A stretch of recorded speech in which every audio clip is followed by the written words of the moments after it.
Hello, hello! Maayong buntag mga ka-ati Wins. Karon nagbaklay-baklay. Siyempre di nato limtan ang ato ang baldi kay mao kanay atong sudlan sa ato ang kuha nga mga kinason. Luag kaayo ang ilahang hunasan dinhi sa San Pedro Initaw. O nagbaklay-baklay sa tada yung daghan kaayong mangroves tree kay kuan ni siya safety og naay mga bagyo-bagyo. Pagkaanindot gyud kaayo tan-awon ang mga mangroves tree no, gituyo daw kini pag tanom dinhi sa mga pulis kay aron pod ni sa suporta inig bagyo-bagyo. Din karon na atay nakita nga unsa ba kani siya dili man masabot nga mananap.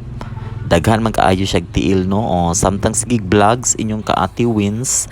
Sige ka na siya og vlogs. O, sige yaw-yaw. At least naka-eyelash ang inyuhang ati Wins. Unya karon ato na nang uklabon ang dakong bato kay naaman diha nag-standby ang mga kasag o di ba? Nakadakop na siya sa kasag, libre na ang ato ang pamahaw mga ka-ati Wins.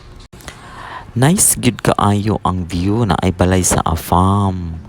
Dayon kanang murag house mao na siya ang beach sa San Pedro Initaw, Misamis Oriental.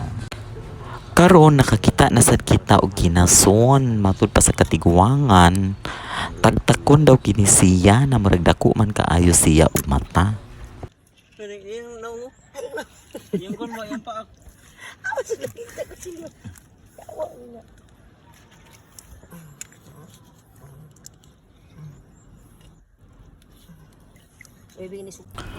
Murag nagandaghan na gyud atong kuha mga ka-ati Wins. Lami kaayong seafoods na ay mga litob o kasag. O diba naluto na ang ato ang lamian nga seafoods. Fresh pa kaayo na no gikan sa baybay. O dinon mamahaw nakita mga ka-ati Wins na atong bulad, di atong suka nga naay sili. Syempre dili gyud na mawala atong sili nga demonyo. Halang kaayo, enjoy eating. Happy for watching.